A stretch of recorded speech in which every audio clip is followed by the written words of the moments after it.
I can tell you, coming from the outside, from not born in India, to the inside of this culture, the brilliance and intelligence of this as a viewpoint, that the charisma of everything is attractive. That attractiveness is called in Sanskrit Krishna, Shri Krishna.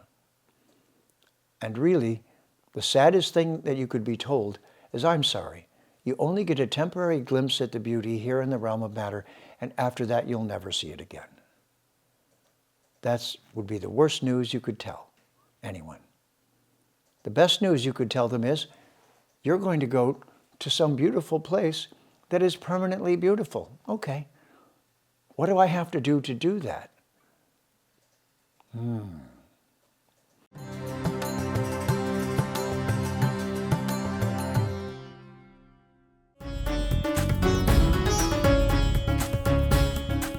Namaste, and welcome to Vedic Vidya. My name is Jeffrey Armstrong, Kavindra Rishi. Vedic Vidya is available exclusively on Chitty Media English channel on Sunday nights at 7 p.m. IST. Our topic tonight is how the beauty of this world is a reflection of the ultimate realm, or the Vedic teachings on the secrets of the most attractive being. There are words in the English language, many of them, that have been borrowed from Sanskrit. Let me give you an example. We call a doctor who specialized in heart medicine a what? Cardiologist. The root is cardia, a supposedly, and it once was, a Latin term for the heart. But if you listen carefully, that Latin word cardia came from a Sanskrit word in India called hridaya. Hridaya is the Sanskrit word for heart. So it went from hridaya to cardiac, but it's the same word. Tonight I'm going to share a word with you that is not only an interesting word, but it is the short explanation of what happened in the culture we call India, which called itself Bharat. And the simple answer is, about 7,000 years ago, give or take a little, according to the scholars in the culture we now call India, a manifestation of the Supreme Being took birth, or the term is appeared, in India. Appeared to a family with a father and mother, and lived a life, was on the ground for over 100 years. And this is not a person like you and I. This is not a Atma, not just a being like us who comes to explore, who's very charismatic. Oh wait, I used the word, charismatic. It means like Krishna. The name of the being who took birth was Krishna, from which we get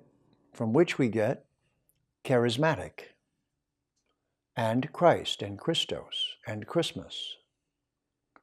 All of those words are directly from Krishna. And Krishna is one of the many names. By the way, how many names do you have? Let's see, I have a first name, a middle name, a last name, a few nicknames maybe I won't mention, but we all do. So if we can have multiple names and still be the same person, wouldn't it make sense that the ultimate person would have many interesting names? Wouldn't you think? And one of those names in the Sanskrit language is Krishna. Now, why would the Supreme Being get that particular name? You'll find this interesting. Because Krishna means the most attractive being. Well, what is this, a beauty contest? Well, maybe in a way it is. Could it be that theology is really a beauty contest? After all, look at all the beauty around us. Aren't poets and artists madly in love with flowers, birds, all beauty? Little chunks of beauty flying everywhere. Isn't that what we call the world? Are you tired of watching sunrises and sunsets? Are you tired of seeing exquisitely beautiful things happening in the sky and cloud formations all around you? Are you tired of looking at the beauty of creatures and human beings? What would your life be like without all of that? So now here's the premise. What if all of that beauty is just little chunks of the supreme beauty?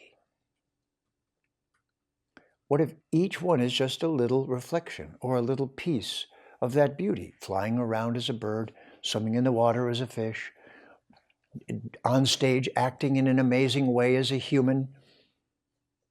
What if everything that you ever saw, that any of us ever saw, that attracted us and compelled us to go closer to it and stand and just stare at it, what if that's a little chunk of charisma? I mean Krishna. I mean Christos. Oh, you know, charisma. What if one of the ultimate names for the Supreme Being answers the question, where is beauty leading us? Well, if you think about it, if you've ever had something beautiful here and then watched it deteriorate, you see the problem here. No matter what beauty you have here, it will fade. Isn't that the irony of being born exquisitely beautiful?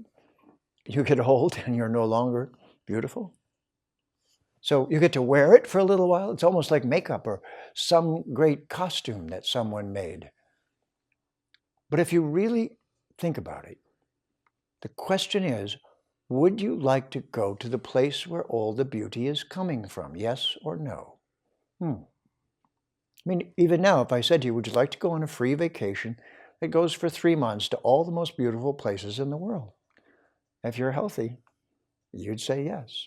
Of course, I'd love to. Thank you. Wow, what an opportunity. Great.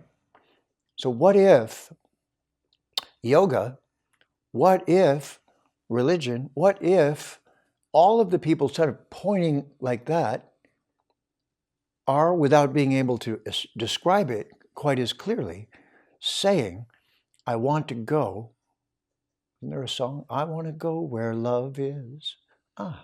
So what if the beauty is simply a source?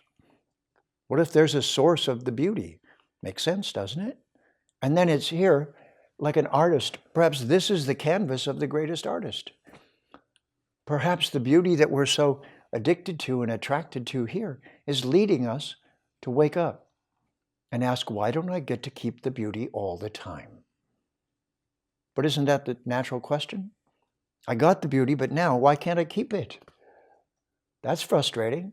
I went to a lot of effort to get this beautiful whatever it is, and now it's disintegrating before my very eyes. Whether it's my own body in the mirror,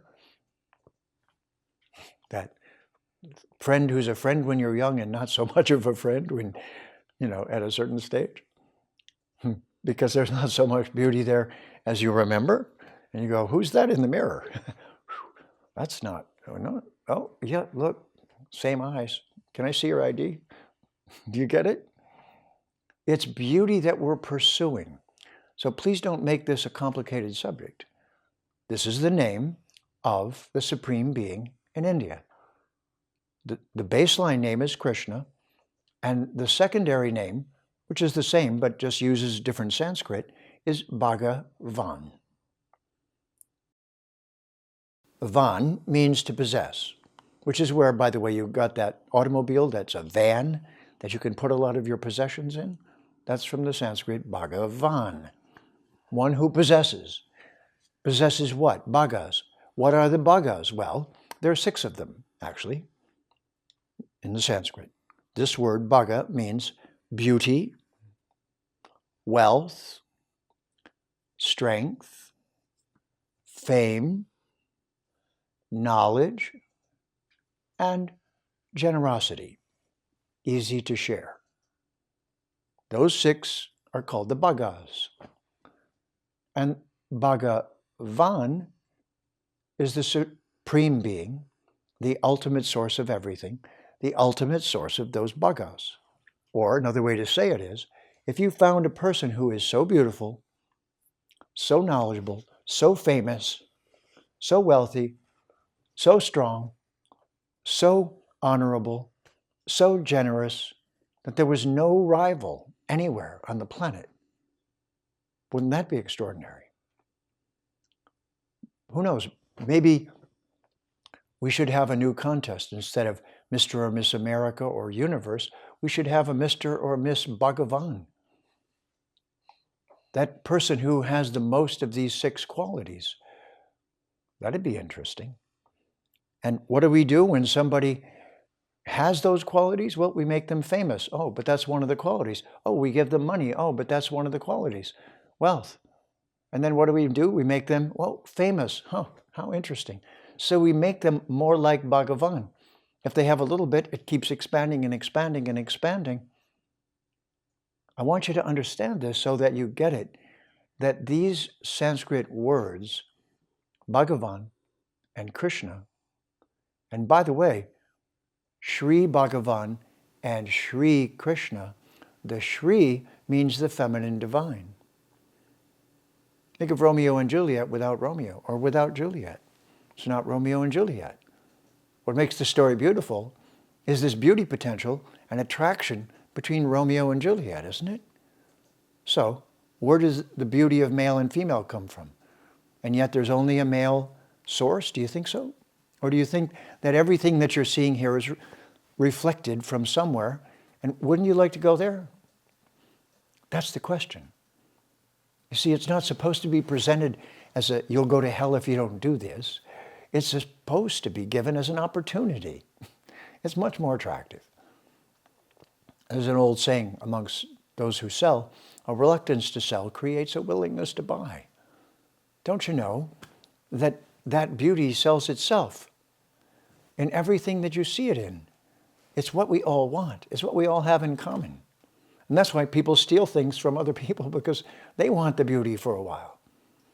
Does stealing it work? No. Does it help? No. Does breaking it help? No. You get mad at it and destroy it. There's a whole group of people in the world who are mad at beauty and are destroying it more. How can they do that? They've lost sight of Bhagavan. They've lost sight of Sri Krishna and Sri Bhagavan. They've lost sight of the source of the beauty, the source of all that's wonderful. So please, don't make this too complicated. And do not add power in there so that it's only the all-powerful, because that's just intimidating, and that's not what we're looking for. Are you trying to go to the Supreme so you can get so much power? What would you do with it? That's silly. You're going for the beauty. You're going for the love. You're going for the interaction. You're going in the hopes that there's a dance going on and you can dance like you've never danced before. This is supposed to be an artistic conversation. It's called theology, but that's just from Sanskrit. It's Dea, Diva, Deva. They're all Sanskrit words, but it's just a part of the story. And I'm trying to share with you the central part. And that is all that is beautiful. All of that is what we can choose to associate with. Within our hearts, within everyone, we can then become a purveyor of beauty. Someone whose words reflect beauty. Someone whose emotions reflect beauty. someone who cares about every living entity. That's namaste. But namaste is a part of seeing the beauty. But aren't they all beautiful if you just stop for a moment? Even the strangest creature is actually amazing and beautiful. It's a work of art. Say that's ugly? That's not ugly. That's just designed amazingly different than everything else. Do you understand? This is the pursuit of Krishna.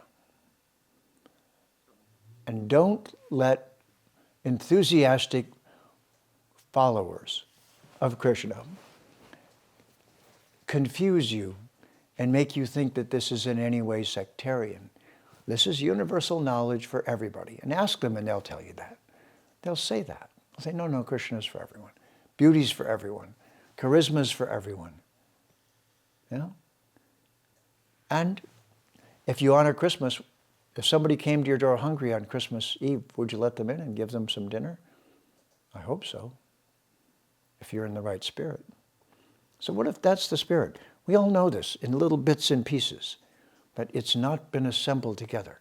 I can tell you, coming from the outside, from not born in India, to the inside of this culture, the brilliance and intelligence of this as a viewpoint, that the charisma of everything is attractive. That attractiveness is called in Sanskrit Krishna, Shri Krishna. And really, the saddest thing that you could be told is, I'm sorry, you only get a temporary glimpse at the beauty here in the realm of matter, and after that you'll never see it again.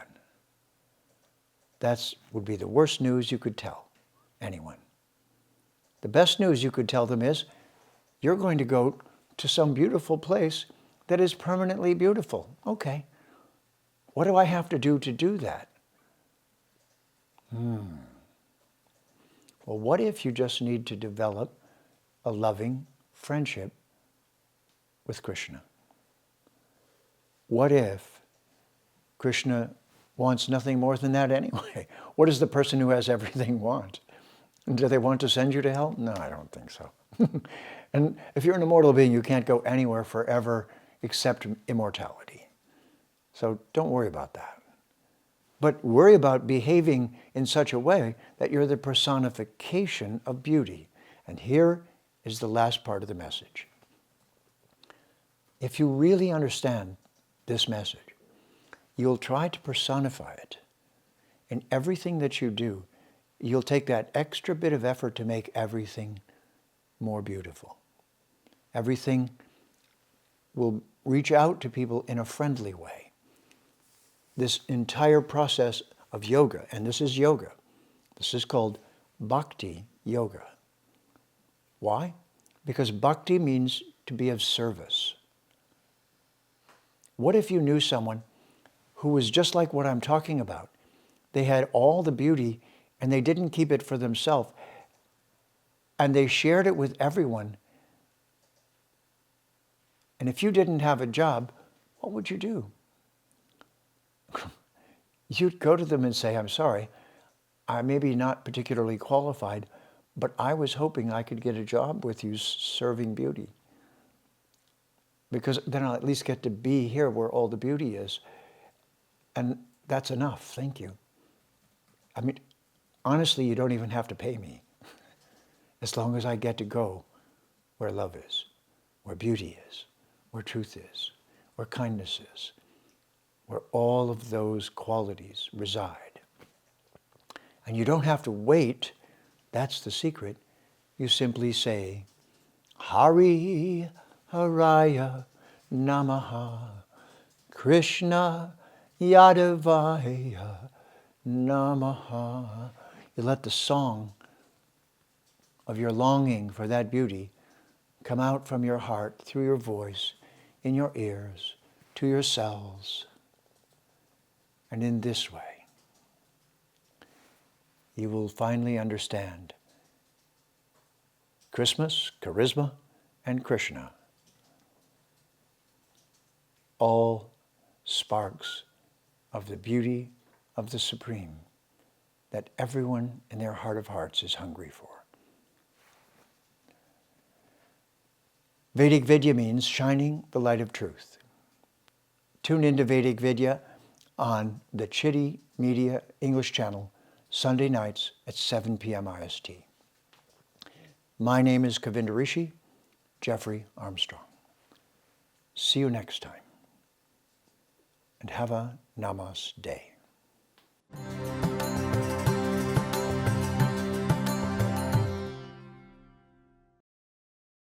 Please remember to subscribe to us and switch on the notifications for this channel. For our other social media links, more content, and to support our work, please visit citti.net. Dhanyavad. Namaskar.